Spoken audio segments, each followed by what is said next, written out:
Në janar të vitit 2026, marrëdhëniet përmirësohen ndjeshëm për disa shenja të horoskopit, pasi ato marrin një natyrë më serioze dhe gjejnë një ekuilibër midis kimisë dhe gjykimit të shëndosh. Jemi në sezonin e Breciapit, një shenjë thellësisht e përkushtuar, kështu që marrëdhëniet afatshkurtra ose flirtet janë më pak të mundshme në javën e vijim. Kjo periudhë ka të bëjë me atë që ja vlen dhe magjinë e një marrëdhënie të shëndetshme.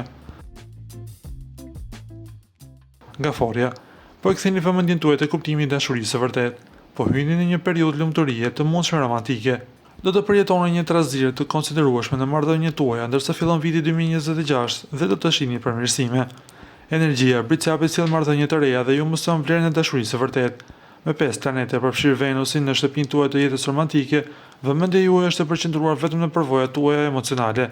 Kushtojeni vëmendje të veçantë nga mesi i janarit kur hëna e re në Briciap arrin kulmin e saj dhe do ta shihni këtë energji të jap fryte.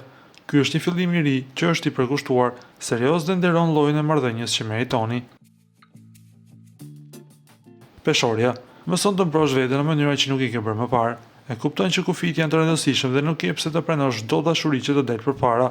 Energjia e Briciapit dhe Ujorit në javët e ardhshme sjell një fazë lumturie familjare dhe romantike, duke të dhënë mundësinë të takosh njerëz të rinj ose të përmirësosh marrëdhënien tënde. Ju lutem klikoni tek butoni subscribe për të marrë të rejat më të fundit nga showbizi shqiptar.